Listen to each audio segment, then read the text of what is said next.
Hi, everyone, and welcome to our first webinar of 2021. I hope everyone is keeping well and coping with the current situations and the different lockdowns in the different countries. So my name is Loïc Lemarois, and I'm a senior marketing manager here at Headspring, and today I'll be the host. So before we start, I'll do a little bit of housekeeping. The purpose of this webinar is it's supposed to be interactive. The main goal is that we want to hear from you.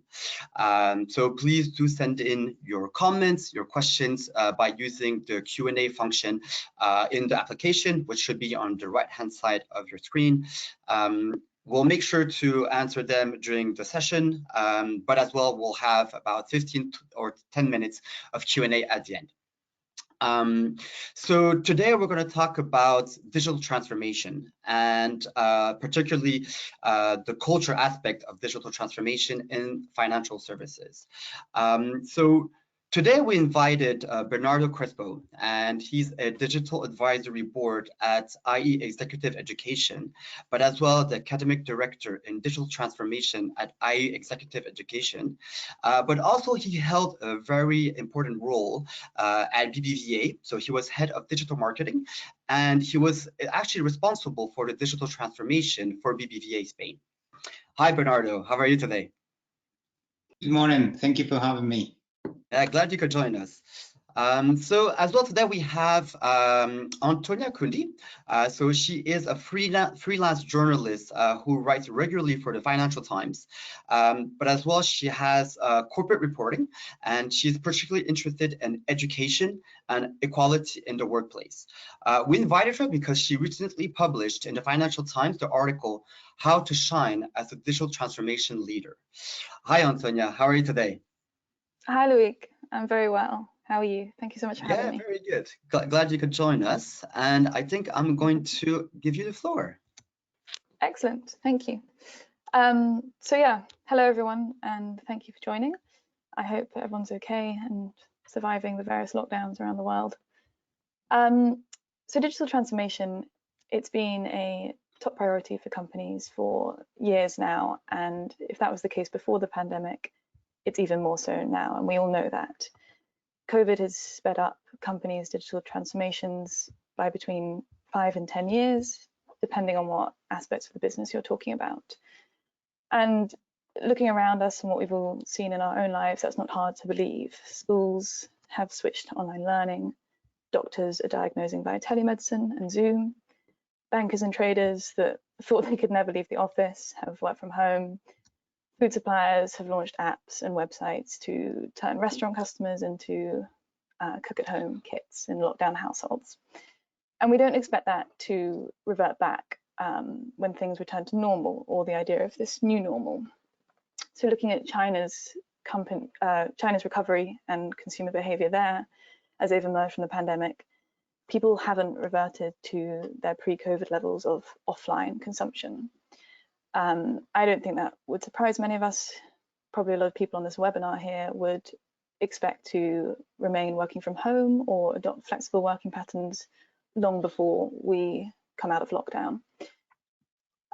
So some research from McKinsey shows that 75% of people that are using digital channels for the first time indicate that they will continue to use them when things return to normal. So we have accepted this idea that there is this new normal. And that means that companies are going to be in situations where either they're digitally transforming to increase their competitive differentiation, or it's because they're trying to keep up. And that's even more pressing because the millennial population and Gen Z are coming of age. They're all digitally native, and the millennial population were the largest group of part of the population in the US in 2019. There's an estimated 72 million of them. And for example, this generation have massively changing preferences. They are, for example, considering financial services.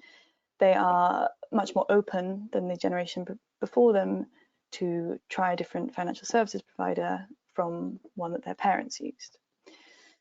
So there's a lot of pressures on companies to fully adopt digital transformations, but there's also a positive outcome of this pressure, and particularly the impact of the pandemic. And that's that before the crisis, executives said that it would taken them more than a year to implement the level of remote working that they now have during the crisis.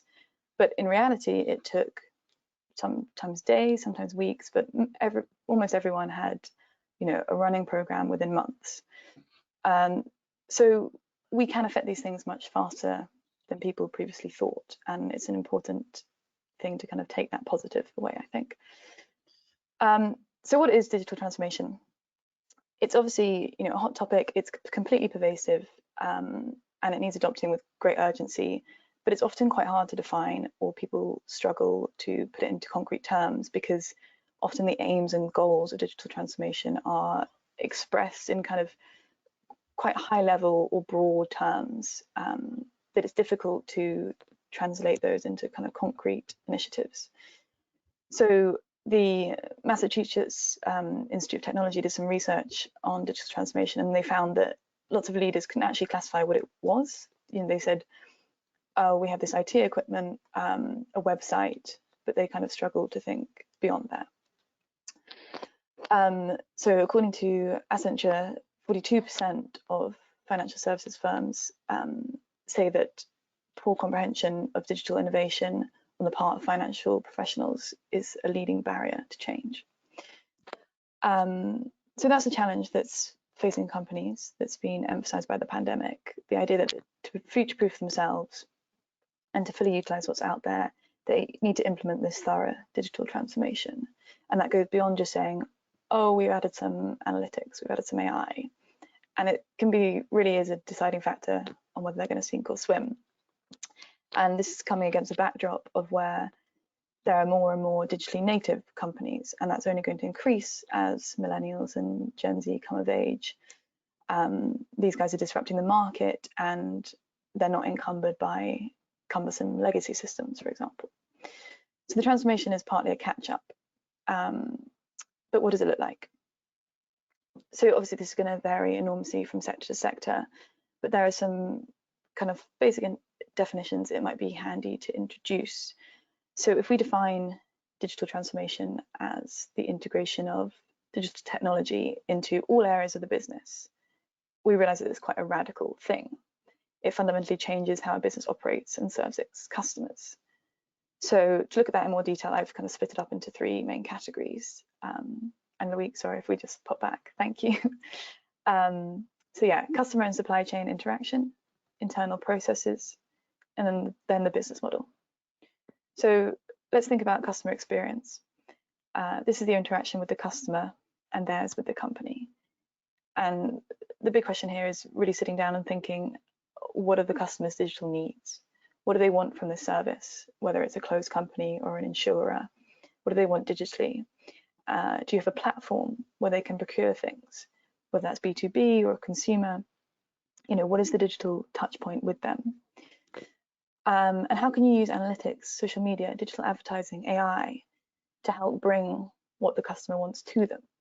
So it's not just customer experience, it's also about understanding the customer and understanding what they want and understanding how digital tools and services can bring them this. So then we have the internal. Some of this is obvious, automating manual tasks, real-time analytics, moving assets to the cloud, digitalizing legacy systems.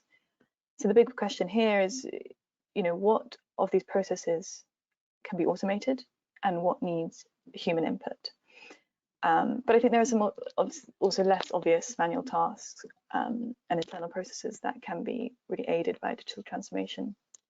Yeah, I saw a great example of an employee kind of HR network that helps assign staff to projects. It tracks their training, their internal networking. It's where reviews are logged, promotions, things like that. And that really changed the business on the inside because it was used to, for example, help diversity metrics by assigning a diverse team to each project. It was used to help training and development by making sure that people per time frame were doing new projects or learning skills they hadn't done before. I'm sure that's something we'll come to later when we focus on HR. But the point about that is that there's this symbiotic relationship. So digitalizing the internal processes actually helps with the more big picture digitalization of the business.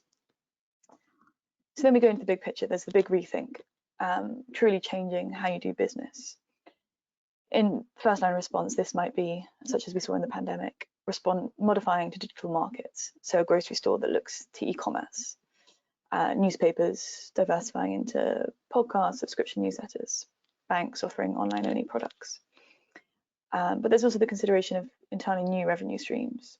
So complementary digital services, selling data back to the customer for personal insight, things like that. And ideally, companies will get to the stage where that big rethink and their digital transformation that they've pushed becomes a pull. So it starts to do its own work, it starts to generate extra demand, it starts to reveal extra revenue options. So that this digital revolution that was a reaction to changed customer expectations is now changing their behavior and shaping new ones. So we can see that, achieving something on a scale like this is really daunting. And it's clearly also going to be a cultural transformation, which is how we get to the subject of this webinar. There's going to have to be a huge adjustment approach to experimenting, embracing the new, the unknown.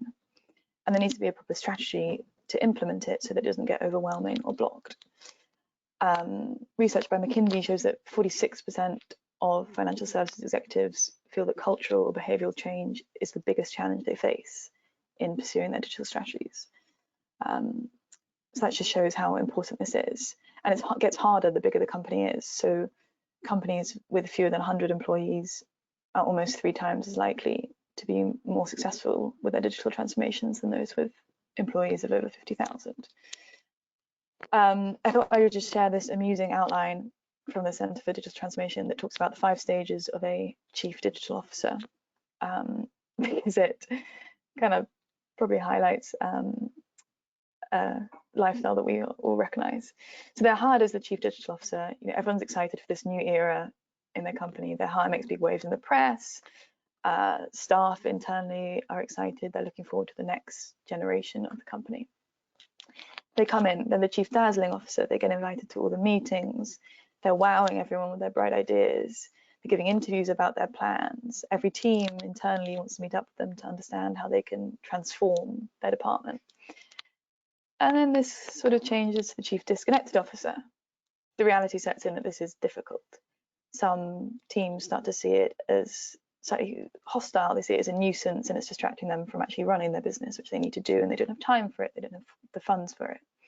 So people start brushing off their attempts to discuss things, for example. And then we have the chief depressed officer. They're in a rut. They expected some resistance, but not this much. They can't make progress. It's depressing. Their teams cut back, and then they leave, the chief departed officer.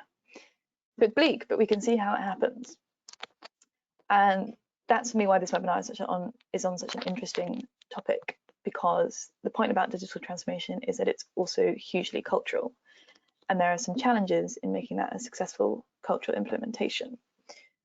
So David Gledhill, who was the former chief information officer at DBS, the Singapore bank, he said that his aim was to change the culture of the company to make it feel and operate like a 22,000 person startup.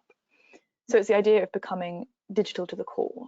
I think that's a really interesting point, right? Like the idea is you're not just a legacy company that is digitalizing some methods. You have to change this whole culture so that the people inside the company feel like the 25-year-olds working in the tech startup. And leadership is really key in this. There's a reason that all companies that have a successful digital transformation have a chief digital officer, and often also a chief analytics officer. It requires a fresh perspective from the outside to work with old hands who know the business through and through.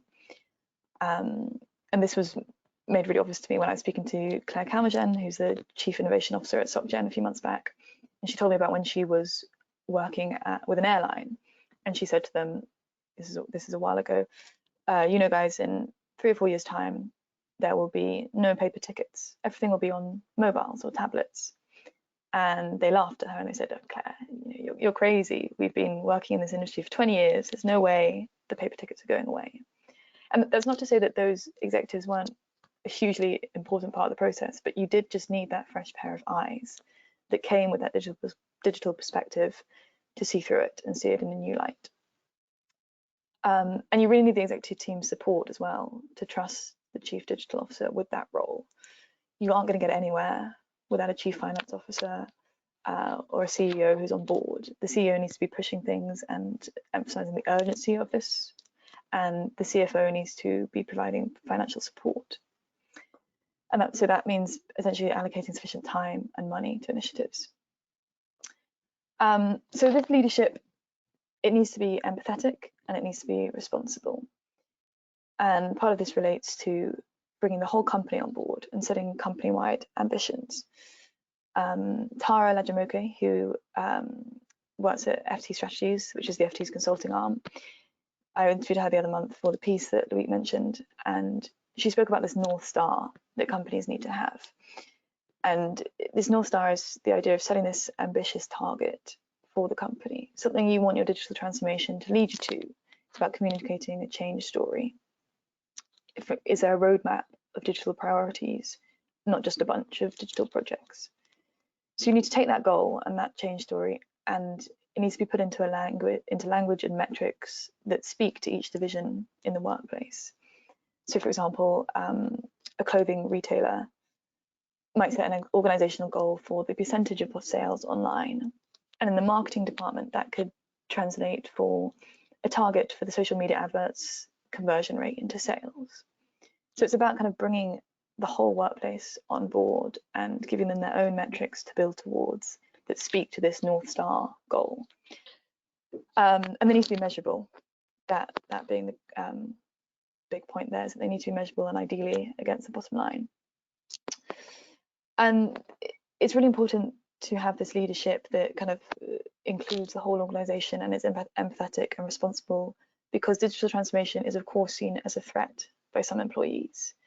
You know, leaders need to be upfront and honest if some automation is going to result in job losses. You need to be making a kind of personal case for why people should be on board with the transformation, and of course upskilling and redeploying people where executives can. So in our the Headspring survey that Louis shared and we're soft launching with this webinar, 36% of HR and learning and development decision makers think that resistance from staff members is the #1 obstacle to change. You know, that's not the majority, but it's a significant proportion. So the benefits have to be sold at all levels within the organization. For example, thinking of working from home, saves time on people's commute. Someone in HR might be able to save admin time to do the value add tasks that they really enjoy. It's about people and they need to be empowered. So a big thing that lots of chief digital officers that I talk to mention is about the importance of involving employees in the strategy. So giving them say, inviting them to strategy meetings and letting them assume responsibility for some of the targets. So the team around this chief digital officer, if you're thinking about the fact that their ideas of approaching new technologies, thinking of new ways to engage with customers, this needs to be a really diverse team around them. You need to have a diverse school of thought. That's what starts creation and innovation. If there aren't people in the team who represent areas of your customer base or areas of the customer base that you're hoping to reach, you know, what hope do you have for successfully implementing those strategies? So, kind of moving with the sense of diversity, there's this really false idea that there are soft and hard skills, and there's a binary distinction between the two, or that one is more important than the other. Digital transformation in its broader sense requires both of these in equal measure, and companies are lost without one or the other. And that might seem obvious, but it's definitely something that's holding back lots of companies from having diverse teams, because there are false assumptions that these skills are gendered, that the role involves high workloads and that long hours that are unsuited to women.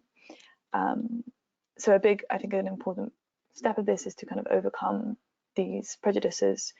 You know, the Global Centre for Digital Transformation have this sadly quite appalling statistic where they researched the profile of 489 chief digital officers, and the reality was that 83.4% of them were men.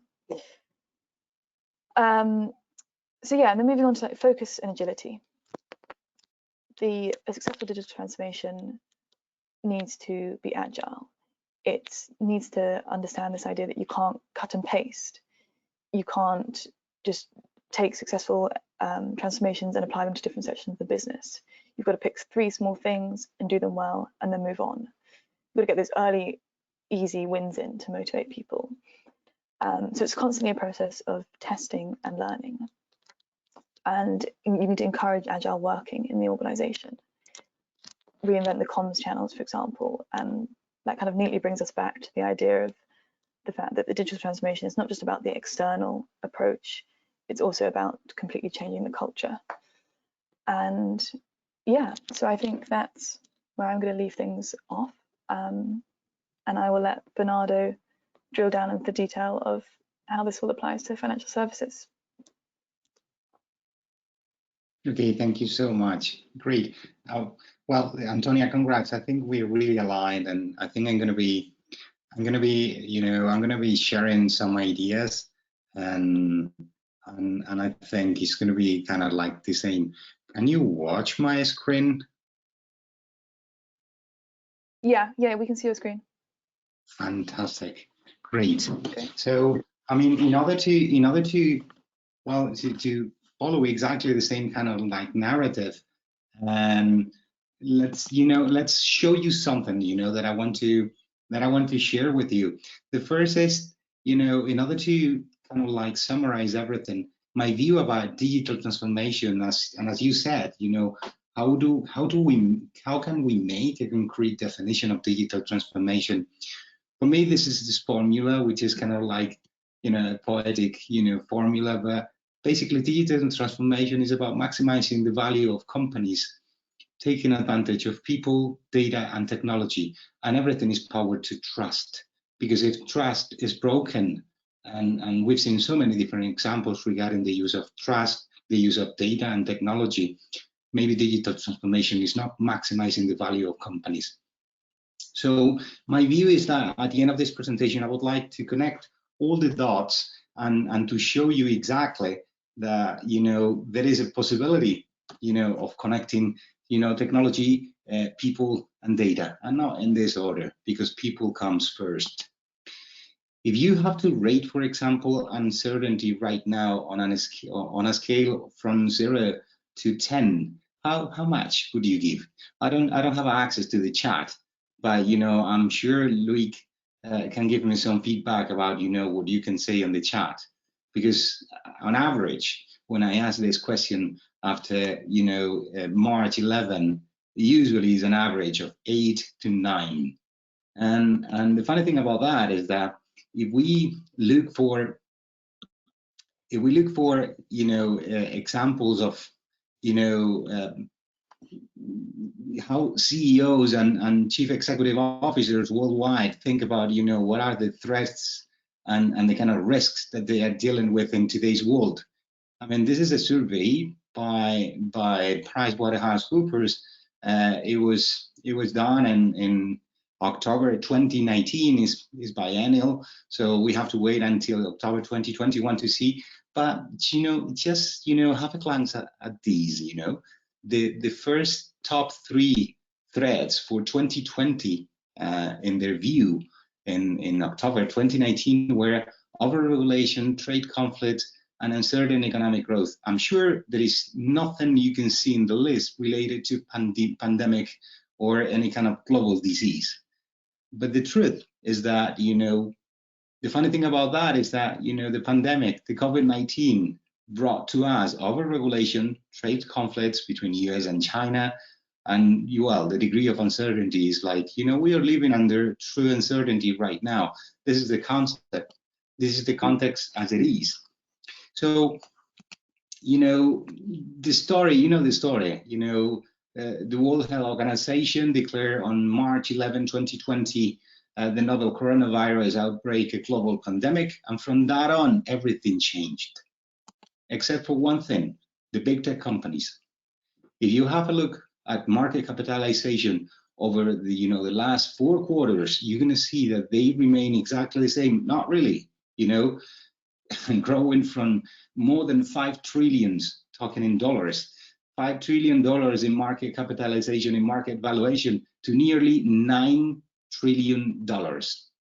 So, I mean, maybe someone is taking advantage of this situation worldwide, and maybe there are some lessons learned that we have to get from these big tech companies. So, how we are right now, I mean, my view is that depending on who you talk, is going to talk about, well, this is a utopian moment, or we are living a moment of total dystopia. I mean, if we can get some, you know, insights about, you know, what are we worried about in order to transform our businesses. You know, this is, you know, extracted from the World Economic Forum 21 Global 2021. It was released in January, and basically the kind of like 5 big, you know, domains of challenges and risks that we are facing is, you know, climate crisis. You know, our health systems are completely strained. I mean, we are dealing with a unstable and unsettled world. The world is now, you know, pervasive in terms of digital fragmentations, you know, from digital tools everywhere. So, I mean, we are facing a certain degree of disparities and well, you know, an unbalanced situation regarding access to technology. And basically, you know, it's a moment of economic instability and lack of social cohesion. But, you know, what about, for example, you know, if we translate that into our sector, into banking?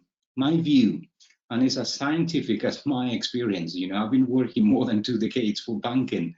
I can tell you that right now, the 3 main forces that banking and finance is facing right now is the increase. You know, the widespread distribution model is no longer an advantage in terms of, you know, the moment of first purchase in banking. So, I mean, there is no longer that need for this widespread distribution model of branches everywhere. And well, the lockdown measures are bringing a reality in which we are facing that maybe online banking is just, you know, the way it is, and there is no way we're turning back. So the new normal is about no need for this kind of like widespread distribution model. That it was an important advantage for banking.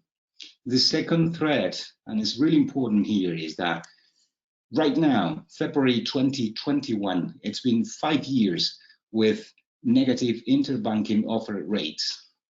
And that changed completely everything, from having to charge for deposits to, you know, facing situation as banks launching products like paid mortgages, like, for example, Jiske Bank. So basically, you know, the margins in banking are moving from the traditional products to the transactional products. And when I say transactional products, I mean means of payments, and I mean, you know, ways to exchange money with people. And you've got the example of Hongbao, which is an example in China, and the way this kind of like red envelope that the companies, you know, that Alibaba was creating, well, basically created an immense, I mean, we've got right now, more than 1,000 million people exchanging money, and banks haven't seen any kind of like commission or revenue stream for these kind of like, you know, means of payment. And the third thread is fintech disruption. Basically, you know, we've got, you know, fintechs like Revolut, for example, that are in terms of market capitalization more valuable than some banks in the most important, you know, geographies in Europe. We've got Ant Group. We've got different initiatives from the big tech companies, like, you know, a new card issued in 2019 by Apple in August. You know, I mean, we've seen so many different solutions in terms of, you know, how to disrupt the business, the banking industry, regarding not, you know, launching a bank and not creating a bank, but, you know, in the only, let's call it in the only stage, in the only slice of the P&L, that there is a degree of, you know, there is a degree of, you know, value creation, which is, you know, the transactional part. So that brings us one idea. basically what people fear about right now is work. And I mean, this plot you've got is extracted from the Trust Barometer by Edelman in 2021, and basically job loss is the #1 fear worldwide. I mean, even overcoming COVID-19 or even climate change, the challenge that we are living right now is about, you know, to which extent, you know, work is being disrupted, and COVID measures and lockdown measures are changing the way we work. And more importantly, you know, we are facing something that maybe is here to stay, which is telework. I mean, what you've got here is different dates from different companies announcing, you know, telework forever. From Twitter and Square back in May 2020, Google announced in July 2020 that was moving telework at least for 1 more year until July 2021. And then you see the large list of companies, some of them, you know, one of the most valuable companies in the world, like Facebook, Alphabet, Apple, Amazon. So my point here is that, you know, maybe there is something to learn about, you know, how the workplace has been disrupted and what are, you know, the challenge that we have to face when digitally transformed companies. My point here is that telework is here to stay. I mean, in a piece of research issued by Pew Research in December 2020, basically Americans declared that you know, telework is not something complicated, it's not something complex, it's easy, and they admit that, you know, somehow and somewhat is something that is here to stay. And I have to say that telework, you know, what we experienced at the beginning, you know, of the lockdowns worldwide was not telework. It was an exercise of conciliation, work, and children. And the funny thing about that, and Antonia was talking about the challenge of millennials. Well, basically, young teleworkers have been the ones who have faced many difficulties in adopting telework, but not because of the, you know, not because of lack of digital dexterity, because basically, you know, when you collaborate with teams, when you're mentoring young teleworkers, I mean, you need to change the way you deal with teams. The point here is that telework is more than, you know, video conferencing, and the great challenge that we are living right now regarding the adoption of work is basically how can we combine teleworking as a hybrid model in order to generate work engagement and kind of like, you know, overcome this challenge of, you know, being isolated, this kind of like isolation fatigue. The point is that, you know, if you look at all the companies and all the banks and all the, you know, financial institution that has transformed over the last years, you see that agile and self-managed organization, which is a challenge of cultural transformation, there is something to learn from them, and it's going to help us to go through this kind of like context of teleworks. So the point here is that if we are able to understand, you know, the challenge of digitally transform the way we work, maybe it's about, you know, managing agile and self-managed teams. And my view is that is a mixture, is a blend of productivity, planning and collaboration, and tools that enables to work remotely. Those are kind of like the keywords that I would like to go through, but given the fact that I don't have so much time, I'll drop some ideas covering just some of them. Sorry. So, I mean, in order to go through these ideas, you know, I'm going to start with GTE. I'm sure you've heard a lot about GTE, but for me, this moment is crucial. I mean, having to deal with telework and isolation at work, if you can say that, you know, basically the art of individual productivity is based on, you know, analyzing exactly the tasks you're dealing with. This fantastic quote from the author of GTE, David Allen, is so much clarifying. Much of the stress that people feel doesn't come from having too much to do. It comes from not finishing what they've started. And I would, you know, recommend you so much, you know, to go through the reading of this book because it's fantastic. More ideas, you know, objectives and key results. That was a methodology that it was first issued and implemented at Google in 1999 by John Doerr. John Doerr was helping Google, in order to develop Google Ventures and the corporate venture, the corporate venture strategy for Google. And if I can share something with you, it's not about incentives and compensation. It's about how to organize your work and how to transform your goals into something tangible, something measurable, and how to basically organize every term, every quarter, in order to get exactly in order to get things done. So you've got here some key points about how to implement OKRs. But if there is something I want you to keep in mind, is like, the fantastic thing about OKRs is that, it offers and it brings a degree of transparency into the organization in order to know exactly what other people are doing and the way people are collaborating with each other. My point here is that OKRs are a fantastic measure to implement in order to bring transparency and break silos into the organization. Another thing that you were mentioning, Antonia, was about agile, and well, I've been working nearly 20 years for BBVA. BBVA started back in 2012 adopting agile at a scale. At the beginning, we were working more, just 100 people under Scrum methodology. Right now, you've got more than 15,000 people. Sometimes depends to what you talk to. Maybe they're reaching more than 20,000 people working under a Scrum methodology. The point here is just take these takeaways, please, with you. Agile organization, improve time to market. People working under agile scheme, no matter if it's Scrum or Kanban or Lean, the important thing is that employee satisfaction and motivation increases.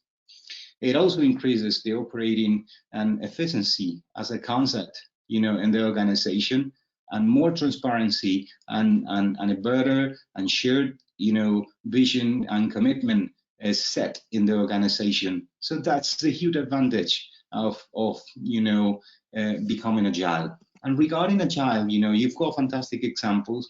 I don't know. I'm going to share with you some references about the way companies like Spotify has adopted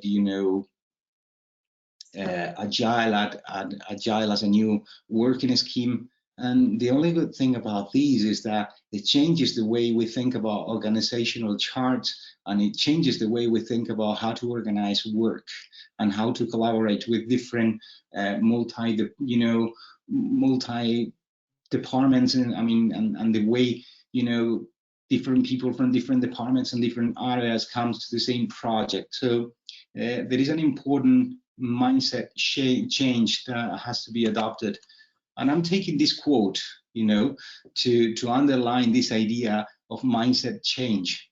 And this quote is, from the former CIO, the Chief Engineering Officers, and who was at the same time, the former global head of talent and culture at BBVA. Now he's leaving the bank in December 2020, and he's embarking on a project on academia and entrepreneurship. But look at this quote, because I think it's just fantastic, in order to understand what agile is bringing and what setting agile at a scale as a framework is bringing onto the organization. The ultimate goal is to promote a cultural transformation that puts execution teams at the center of the organization and transform managers into servant leaders. Oh my God. Think about your companies, think about the way everything is organized under different silos, following the traditional organizational chart. This is an important change in mindset, and this is an important change in the way people are collaborating with each other. The point here, when it comes to combine those two different approaches of this kind of like network approach with the traditional hierarchical approach, is that how can we combine this when we are a company that is a traditional company for, let's say, decades of dealing with risk control. And well, the challenge here is that there is a fantastic reading by John Carter. It's called Accelerate, and basically it tells you the story about companies that are dealing with trying to put together this kind of like energetic new approach and innovative approach of networks, bringing new ideas and reviewing the business model together with traditional, or organizational charts and hierarchies. And basically, starting from the first point when a startup is being set up and moving on to growing, the problem of companies is that there is a moment in which, growth it goes in exactly the opposite direction of freshness and creating open innovation spaces. So my recommendation and John Carter's recommendation is, please never kill this kind of like fresh network that is bringing innovative ideas into the organization.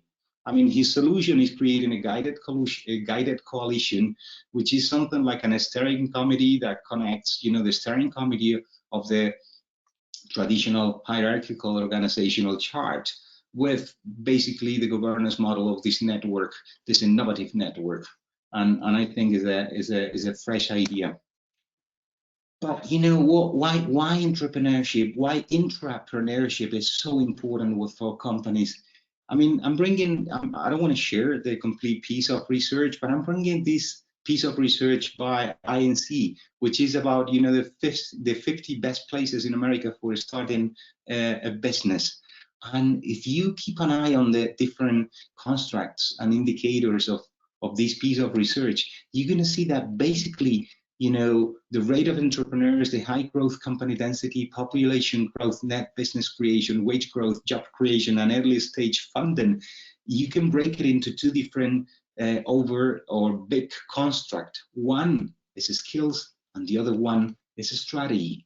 And it was funny, that it was first mentioned by Antonia that the three main pillars of digital transformation is customer interaction, internal processes, which is related to the idea of a strategy and to the idea of, redesigning the right skills. And the third one was business model, which is basically related to a strategy. So I'm going to go through, these two ideas, starting with, bringing a broader view of the transformational challenge, which is basically how do we understand digital transformation regarding a strategy. And this fantastic quote, I love it. It's when digital transformation is done right, it's like a caterpillar turning into a butterfly, but when done wrong, all what you have is going to be a faster caterpillar. My point here is that when business interpretation about digital transformation is how to use data or technology in order to transform company, something is missing. The only thing you're gonna get is a more efficient, faster, let's say, company caterpillar. So, after 9 editions of the program, which I'm supervising, I'm the academic director of this program, I can tell you that this is the only one slide that I want people to remember. Basically, when people think about digital transformation, they see only two different possible execution models. One is about reviewing the digital impact of the distribution model, which is digitalization. The second execution model is about how to bring data and technology in order to improve efficiency and optimize efficiency all the way throughout the value chain. But this is a supply vector, this is a supply vision. We always forget about the consumer. We already live in an already digitalized world. And basically we are all digital by order of COVID-19. So the challenge is, how can I change the way I perceive my business model? So the really important point here is about, forget about, leveraging on your existing business model and leveraging on your existing technical competences. There is a huge and a fantastic field of improvement and innovation outside this possibility. So is everything about thinking about the business, the way you're dealing with customer needs and not the way you're dealing with business needs. And in saying that, my point is that if you go through the big tech companies, the 7 big tech companies, there is only 6 in this slide. But if you go to them and you see which one was their original business, and you see the kind of like businesses and industries they're enrolled, you're going to see that the proof is in the pudding. I mean, those companies are evolving the business model all the time. We call them big tech, but I mean, their value propositions are widespread through and across different industries and sectors. So my point here is that when we're thinking about digital transformation, I mean, there are four basic pillars that we have to take into account. The first one is about, having a strategic intent, and having this strategic intent for the company is an exercise of designing a shared vision. It's more about, the North Star that you were talking before, Antonia. And my point here is that in order to get that, what you need is basically, a solid and robust commitment of the management of the company, which is about basically having this kind of like thrust uniqueness, and not this kind of like different visions of silos trying to, push forwards and enhance the digital transformation. It's basically an agreement. It's about having a unique vision and a unique commitment. And sometimes when it comes to designing the different possibilities of a different business model, I mean, you've got your core capabilities and you've got your core business model, and you have to rethink about how to reinvent yourself. And that needs, and it's something basic, to start thinking about how to spin off and how to spin out different business model while you're taking care of the current P&L. And that brings a complete shift in the vision, values, and the culture of the company. So in a way, and to put it simple, and retaking my formula and my promise of connecting people, data, and technology. Regarding people, these are the skills that I think are important in order to transform culturally a company. I mean, taking this quote, which is fantastic, by Steve Jobs, is technology is nothing. What is important is that you have faith in people, people that are basically good and smart. And if you give them tools, they'll do wonderful things with them. But what is the meaning of being good and being smart? Well, basically, in the moments that we are living, maybe being smart is about, the ability to change. It's like moving from the intelligent quotations and to the emotional quotient to the adaptability quotient. So in a way, if I can find the right skills in order to be more adaptable, I'm gonna go through, a couple of pieces of research. The first one is the Coursera Global Skill Index, and it's just, those people, and it's amazing. At the beginning of the pandemic lockdown, at the beginning of the, pandemic declaration by the World Health Organization, I mean, they had 40 million users on Coursera. The only piece of information that I've got is the information that they were sharing back in September 2020. And they basically got, an increase of one-fold, exactly, reaching 70 million users. So they've got so much information about, what people are trying to demand in terms of the skills. And basically in this piece of research, they say that 2/3 of the world population is falling behind critical skills regarding digital transformation. And including 90% of developing economies, which is a real challenge. And if we drill down into the skills they think, which I think is the hard skills in order to deal with digital transformation, I mean, these are related to three basic constructs. One is business, another one is technology, and the other one is data science. You can go through all the different sub-trending skills and sub-constructs in order to see what is business, what is technology, and data science. My point regarding finance is like, if you have a look at the two editions of these piece of research, the one in 2019 and the one in 2020, you're going to see that finance is lacking exactly in these skills and is falling behind in these skills: communication, management and marketing, and data management. Maybe security engineering, but that depends a large degree on the company and the IT department. The point here is that, remember what we were talking about, dealing with how to create agile and self-managed teams. You know, the access to data is something basic. It's a core, you know, is a core source of competitive advantages and competitive differentiation. And dealing with how to approach customers, you know, what you were calling customer interaction is the real challenge. So in a way, you know, maybe there is something, and there is a degree of improvement regarding, you know, finance and the kind of like set of hard skills that are needed for digital transformation. But let me bring something that I find really valuable. This piece of research by Glassdoor Technologies is fantastic, because they were basically analyzing job offers and job positions in the States, millions of job positions, and analyzing exactly what are the soft skills.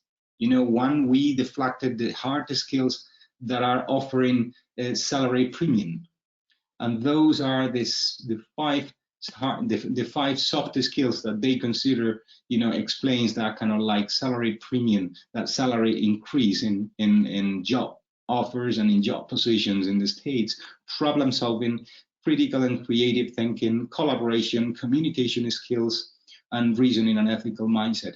If you see, and if we put together, you know, the hard skills and the soft skills, basically the kind of leader, the kind of like profile we're looking for is, you know, we are in a quest for, you know, creating this kind of like hybrid talent, this ambidextrous leadership. And sorry for the typo, you know. So the challenge here is that if we combine hard and soft skills, it's like creating like a bilingual leader, a leader that is able to deal with the strategy and also execution, and a leader that is able to exploit, you know, the actual business model and to explore new possibilities of transforming the business model into something that is going to be the future revenue streams of the company. So if we try to understand, you know, what kind of like leadership is being an ambidextrous leader, the point is here, you know, taking this 2014 piece of research, this paper, my point here is that, you know, individual ambidexterity is a formative construct made up divergent thinking, focused attention, and cognitive flexibility. I'm not surprised that, you know, we are talking so much about mindfulness right now. I'm not surprised that curiosity and creativity is the new challenge for mostly, you know, professional across different sectors. And the idea of creating this kind of like curious, you know, this curious leader that is willing to not only invest time in learning new capabilities, but, you know, exploring weird things like, you know, management skills together with creative skills. So what we are talking about right now, and using this piece of research, The Future of Jobs by the World Economic Forum, you know, that it was released in 2016, 4 years ago, they said that for 2020, they were expecting that those skills were the skills needed, you know, in order to deal with this new reality. And if you see, I mean, you're going to see exactly the same kind of skills: complex solving, problem solving, critical thinking, creativity, together with people management, coordinating with others, emotional intelligence, judgment and decision making, service orientation, negotiation, and cognitive flexibility. And if you go to the piece of research that it was released, the same one, The Future of Jobs 2020, basically the update of this report offers, you know, some ideas about the kind of like skills that are needed regarding, you know, learning skills for chief learning officers. Basically, you know, as you know, the main summary of ideas of this piece of research is like, I mean, education is now a lifelong challenge, you know, for every one of us. It's not about, you know, learning one skill today and you're done. It's like, you know, having an always on degree of curiosity for every professional. In fact, you know, my view is that maybe you can link, you know, certain compensation policies in the companies to the degree of, you know, curiosity of your employees. It's just an idea. I mean, we have to reinvent, you know, basic education regarding innovation, entrepreneurship, and values, design a new curricula, taking into consideration ideas like innovation, science, technology, engineering, and mathematics, but also values and civic participation. because we are facing, you know, a real issue regarding social cohesion. You see, there is a mix of STEM and STEAM, science, engineer, science, technology, engineering, and mathematics, together with science, technology, engineering, and arts and mathematics. So this humanistic side of, you know, bringing new professional is an important vector when designing the skills I need for the company. And again, innovation, which is the real challenge. So in order to finish and to bring some ideas, you know, and to have this kind of like, you know, review about people, data, and technology, I just want to drop some ideas about data and technology.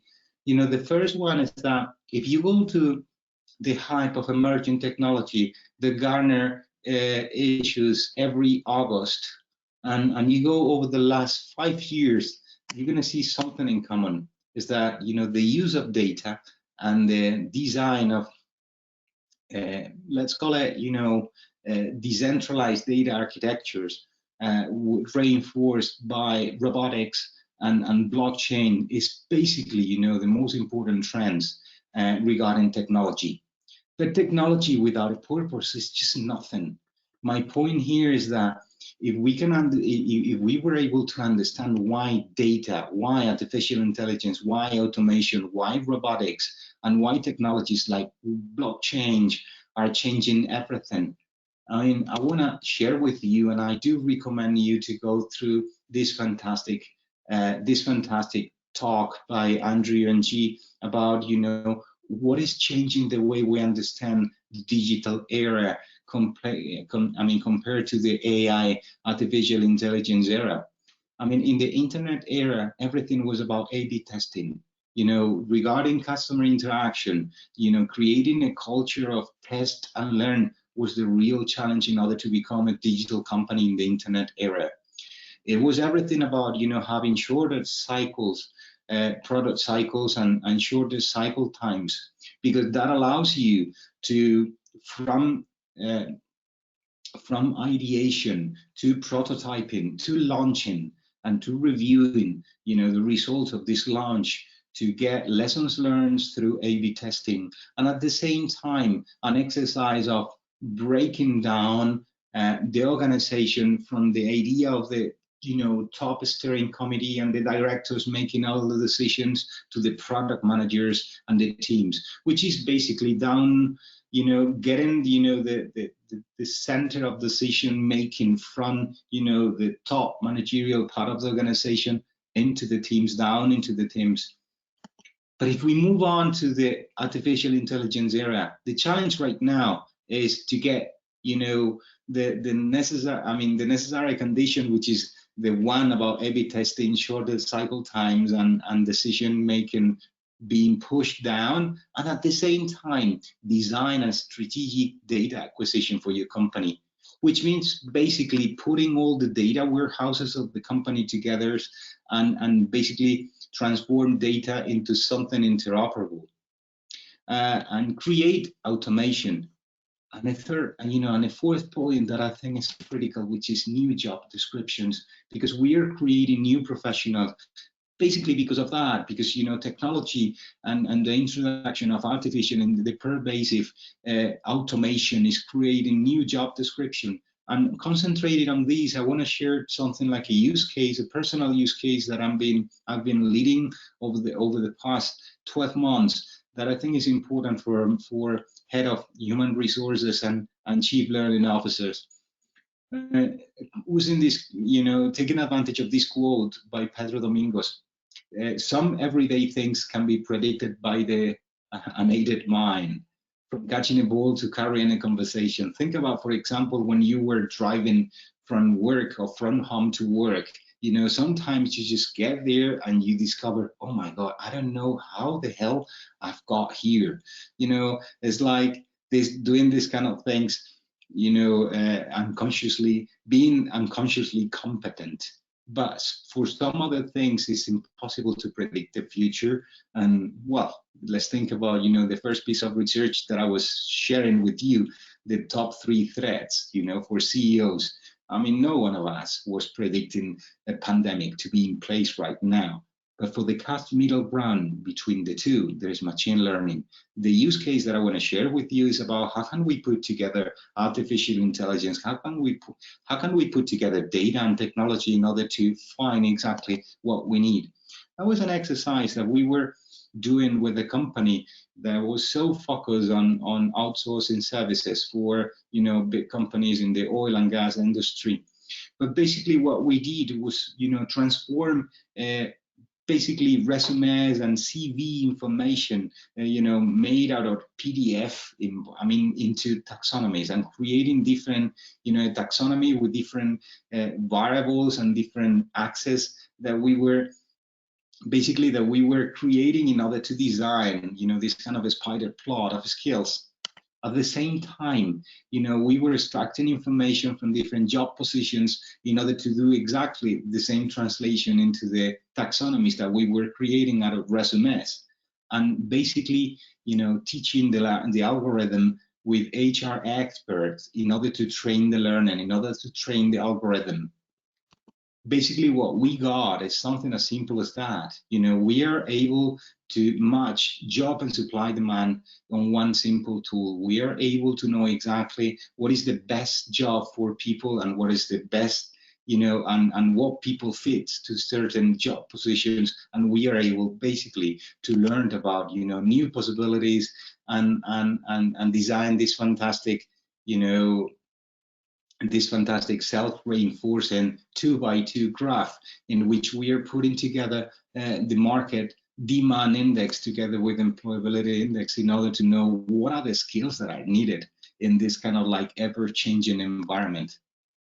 I mean, to sum up and to have some space for ideas and questions, well, if I have to put everything together, people, data, and technology, and this vision about digital transformation regarding a strategy, I would say that the challenge of companies across different sectors, and especially what it has been the sector, my industry for more than 2 decades, is like in order to transform your company, you have to put a focus on business model. You have to review the business model, and at the same time keeping the revenue streams of the actual one. You have to analyze to which extent are you able to design stable and competitive advantages through the usage of data. You have to think about later on what is the kind of like technology or tools that I need in order to implement my new vision. And afterwards is about having the same experience no matter the challenge. And on the other side of this plot, what you've got is that it's impossible to transform your company if you don't review the kind of mindsets, the new mindset you need and the new skills you need. And at the same time, you have to rethink completely if you really want to become more agile, the governance model you're going to implement. Because transform your company is about being more agile, being more self-managed. And in order to get this kind of like agile, self-managed organization, you have to think about the possibilities of redesigning the way people collaborate within your company. And everything needs to change your vision from this kind of like industry limited view, this kind of like supply and vector view of your market or of your industry, of your sector, to a broader view regarding a platform in which your competitors, in which your clients, your providers can collaborate with each other and create value. So for me, it's like, and I'm reinforcing and highlighting exactly the same concept. As you see, it's like putting the right side and the left side of your brain together. It's a framework with more than 49 variables. And if you're interested, I can keep the conversation going later on. I'm offering you, if you want, even to join you to talk about these ideas on another channel. Why not Clubhouse, that is so trendy at the moment, but let's keep the conversation going. 5, 6 ideas that I would like you to keep in mind. Teleworking is part of the new normal, and the telework scheme's greater focus on individual planning and management is required. Self-managed and agile organizations are able to grow more and adapt more easily. perhaps in change and uncertain environments. The traditional idea of the director, the beloved boss is no longer, that needed. And another idea that I would like you to keep in mind is that the professional, the kind of like profile we are looking for is a strange mix of soft and hard skills, not only hard skills, please. And maybe what we're looking for is something called ambidextrous leader or new digital post-Renaissance sages. I don't know, but soft and hard skills. The fourth idea that I would like you to have with you as a takeaway is technology and data are fantastic enablers, but the most important thing here is to remember that creativity and adaptability of your people is going to be the kind of like the two most important traits in order to deal with the disruptive and uncertainty, disruptive business models and a high degree of uncertainty. And regarding your role as HROs and CLOs, my point is here that, I would like to leave a question with you marinating. What can I do with data? How can I, transform data into a product in order to transform my function, and in order to go beyond this idea of HR as a service unit? It's just an idea. I'll leave it there. And the sixth, idea that I would like to leave you with is that maybe what we are thinking about when we are dealing with transforming culturally our company is that what are the skills that we need in order to build a disruption factory model, which is exactly what is needed right now. Well, one of the things that I've been doing over the last 12 months is reading a lot about positive psychology and books that is part of my training, because I'm an ontological coach, and I want to leave you with this fantastic quote from the book of this guy whose name is kind of like unpronounceable, Mihaly Csikszentmihalyi. It's called Flow. I'm sure you read about this book, but it's worth rereading it. The process of discovering new goals in life, in many respects, are similar to the way by which an artist goes about creating an original work of art. A conventional artist, have a fixed idea, and then and holds to this original intention until the work is finished. An original artist commences with a deeply felt but undefined goal in mind, and keeps modifying the picture in response to the unexpected colors and shapes emerging on the canvas. So this is basically about leading with a degree of adaptability, and ends up with the finished work that probably will not resemble anything she started with. So that's my idea. Luik, Antonia, and Don, sorry for taking 10 more minutes. No, that's fine. Thanks so much. I actually sent a little message to the attendees to actually let them know that we'll be running a bit over time. Thank you very much for the session. I mean, it was very, very insightful. Myself, I actually did learn a lot. So I'd like to thank you both, for presenting your ideas here. So I'm conscious of time. Maybe we can, have maybe just one question before wrapping up the session. So the question that I have is, do you think FS, financial services, is facing even tougher challenges around digital transformation, especially considering stakeholders like regulations or even, the very complex structures of those organizations? I don't know who wants to start. No, I mean, I don't mind taking the answer. So your question is like, what is the main concern, or what is the main challenge? I mean, it's more considering, the regulations and the complex structures. Digital transformation, well, yeah, what is mainly the main challenges, and how can they kind of overcome them? Well, basically, you know, what we're dealing with right now is the way big tech companies are kind of like disrupting any geography by taking advantage of creating, I don't know, banks or financial companies in Estonia or anywhere else in Europe. So when we think about digital regulators and regional regulations, we have to think about maybe this is no longer the case regarding, you know, global digital big tech companies.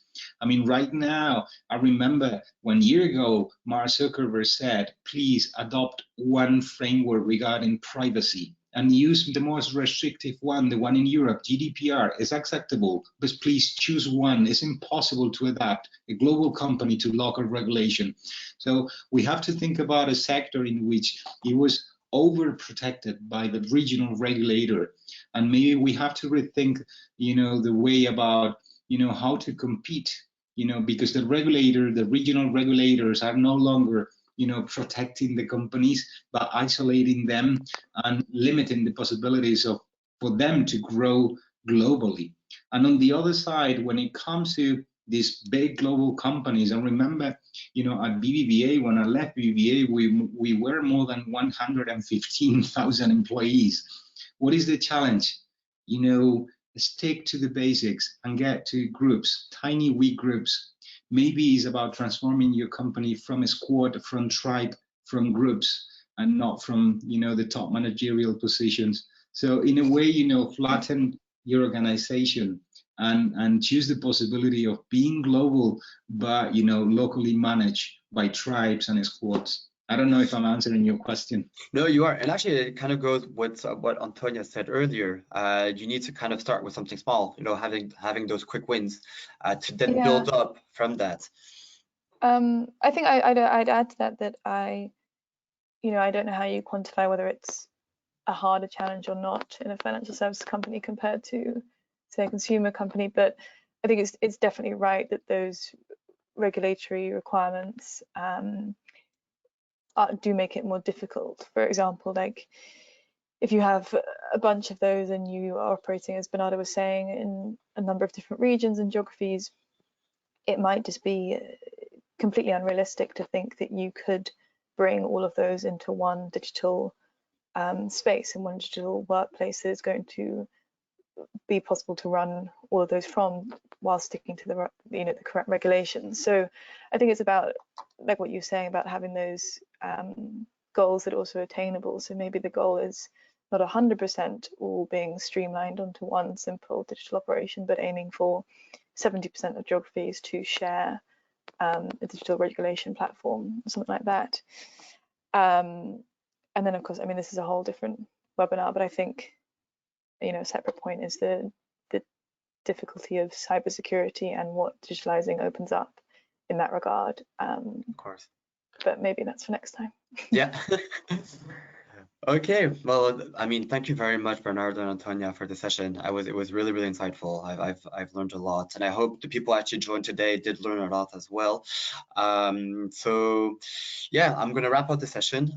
Thank you very much, everybody that joined today. Antonia, Bernardo, it was a pleasure actually having you, and I hope we can collaborate again on a future webinar, cybersecurity, or something a bit more broad on digital transformation.